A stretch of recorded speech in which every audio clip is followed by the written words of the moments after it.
Hello, in this video I'm going to show you how we can fix connection issues of your Baseus Storm free earbuds.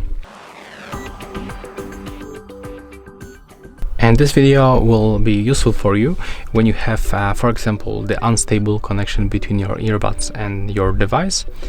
And for example, when you cannot pair them with your phone. For example, when you cannot find them on available devices list. Or if you have any other issue. So we have to open this charging case, input both earbuds, the right one and also the left one.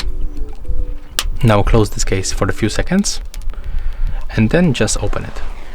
Right now you have to click and hold this button. It's located at the bottom of the charging case, and hold it until this indicator blinks 3 times red.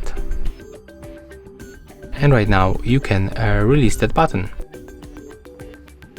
After a few moments this connection should disappear,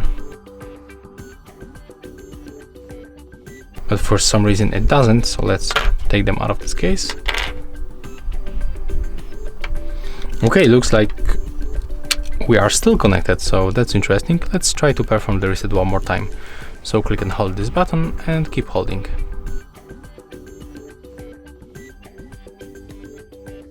Okay, as you can see right now, for the second time we are not connected. So let's try to close the case for a few seconds. When the indicator disappears and is blinking, you can just take them out of this case, open the case for the first, and then take them out of it. When you try to select them from this previously connection, as you can see, we are not connected back. We got the new pairing request, so it means that we successfully restore all default settings. And that's all for this video. Hope you like it.